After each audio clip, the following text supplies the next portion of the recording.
ആവിയിൽ വേവിച്ചെടുത്തതായി ഈ ഒരു പലഹാരം കുട്ടികൾക്ക് ഒന്നും ഉണ്ടാക്കി കൊടുത്തു നോക്കി, അവർക്ക് എന്തായാലും ഇഷ്ടാവും.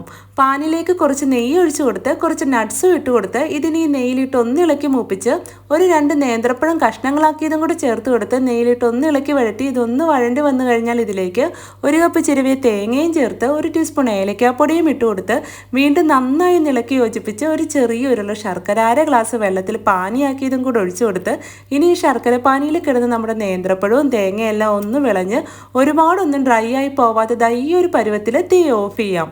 ഇനി ഒരു ബൗളിലേക്ക് 1 കപ്പ് ഗോതമ്പ് പൊടി കുറച്ച് ഉപ്പും ചേർത്ത് കുറച്ചായി വെള്ളം ഒഴിച്ചു കൊടുത്ത് ഒരുപാടൊന്നും ലൂസായി പോവാതെ ഈ ഒരു പരുവത്തിൽ മാവ് കട്ടയില്ലാതെ ഇളക്കി മിക്സ് ചെയ്തെടുക്കാം.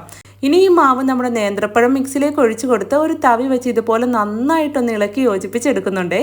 ഇനി നെയ്യ് തടവിയ ഒരു പാത്രത്തിലേക്ക് നമ്മൾ ഇളക്കി മിക്സ് ചെയ്ത് വെച്ച മാവ് ഇതുപോലെ ഒഴിച്ചു കൊടുത്ത് ഒരു തവി വെച്ച് പാത്രത്തിൻ്റെ ഷേപ്പിലേക്ക് ഒന്ന് ലെവൽ ചെയ്തെടുത്ത് മുകളിലായി വേണമെങ്കിൽ ഇതുപോലെ കുറച്ച് നട്ട്സും ഇട്ട് കൊടുത്ത് ഇഡ്ഡലി ചെമ്പിൽ ഒരു 30 മിനിറ്റ് മീഡിയം ഫ്ലെയിമിൽ ആവിയിൽ വേവിച്ചെടുക്കാം. ശേഷം മൂടി തുറന്ന് ഒരു ഫോർക്കോ അതല്ലെങ്കിൽ ഒരു ഈർക്കലോ ഒക്കെ വെച്ച് ഇതുപോലെ ഒന്ന് കുത്തി നോക്കുമ്പോൾ ഒട്ടി പിടിച്ചിട്ടില്ലേ നമ്മുടെ നേന്ത്രപ്പഴം ഗോതമ്പട റെഡി ആയിട്ടുണ്ട്. ഇനി ഇത് തണുത്തതിന് ശേഷം ഒരു പാത്രത്തിലേക്ക് ഇതുപോലെ മറിച്ചിട്ട് കൊടുത്ത് നമ്മുടെ ഇഷ്ടത്തിനനുസരിച്ച് മുറിച്ച് കഴിച്ചാൽ മതി.